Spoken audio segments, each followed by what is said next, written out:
ወሃቢያ በመባል ይታወቃሉ። ራሳቸውን ከኛ በላይ ሙስሊም የለም ብለው የሚያስቡ እጅግ ሲበዛ ክፎች፣ በተለይ ደግሞ ለሰው ልጅ ነፍስ ቅንጣት ታክል ማይራሩ ማይሳሱ ከኛ እምነት ውጭ ያሉ በህይወት መኖር የለባቸውም ብለው የሚያምኑ ምንም እስልምናን ባይወክሉም በእስልምና ስም የሚንቀሳቀሱ እጅግ ሲበዛ አረመኔና ክፉ አካላት ናቸው ወሃቢያ የሚባሉት። ይሄንን ደግሞ ምላችሁ ያለ ማስረጃ አይደለም፣ በስሜት ተነስቼ አይደለም። ማስረጃ አለኝ ከአንድም ሁለት ሶስት ማለት ነው። የመጀመሪያው ማስረጃዬ አይኤስአይኤስ ነው። እሺ መልካም። ሰላም አለይኩም ወራህመቱላሂ ወበረካቱ። ለክርስቲያን ወገኖቼም ደግሞ ሰላም፣ እንዴት ናችሁ? ምን እንደምል አላቅም። የሙስሊሙን ጉዳይ ለሙስሊም ነው መተው የነበረብህ ወንድሜ። አንተን ምንም ፈጽሞ የሚመለከት ነገር አይደለም። ወሃቢያ ማለት ምን ማለት እንደሆነ በፍጹም የምታውቀው ነገር የለም። አንተ ስም ይወጣል ከቤት ይከተላል ጎረቤት እንደሚባለው እርስ በርሱ ሙስሊሙ ሲጠራራ ሰምተህ ያገኘው ስም ነው። ቦኮ ሐራም፣ አልሸባብ፣ አልቃይዳ ምናምን ወሃቢያ ይባል አይባል የምታውቀው ነገር የለም። እነሱን ወክዬ ልናገር አይደለም። እስልምና ላይ ግድያን፣ እስልምና ላይ ሰው መጨፍጨፍ፣ እስልምና ላይ የሆነ ነገር ማድረግ፣ እኩይ የሆነ ተግባር መፈጸም እስልምናን የሚወክል ነገር አይደለም።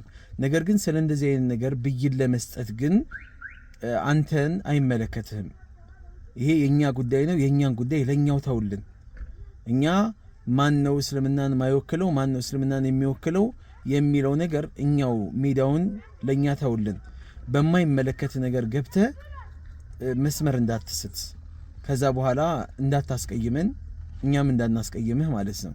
ስለዚህ አንተ የሚመለከትህን የራስህን ነገር ብቻ በራስ ጉዳይ ላይ በራስ እምነት ላይ ብቻ ተሞርክዘ መስራት ያለብህና መመለስ ያለብህን ነገር እዛው ላይ ትኩረት ብታደርግ እወዳለሁኝ፣ እመክራለሁ እኔ። ከዛ በዘለለ ግን ብዙ ነገር ትሳሳታለህ፣ በጣም ብዙ ነገር መስመር ትስታለህ። ይሄ ነገር ደግሞ አሁን የተናገርከው ነገር እውነትም አለው እውነትም የሌለው ነገር ነው።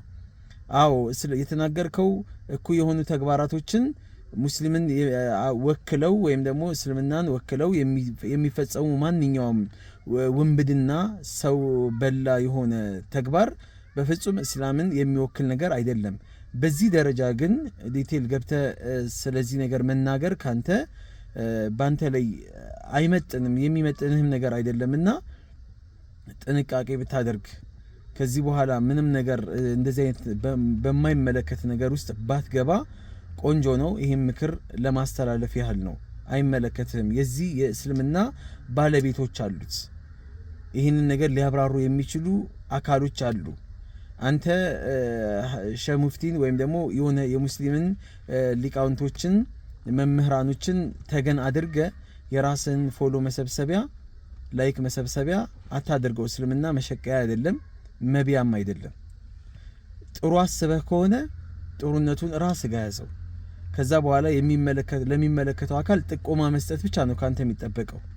ከዛ ውጪ ሌላ ነገር አስበህ ከሆነ ደግሞ ከሙስሊሙ ማህበረሰብ ጋር ያጋጫል። ስለዚህ ቴክ ኬር ለማለት ነው። ሰላም አለይኩም።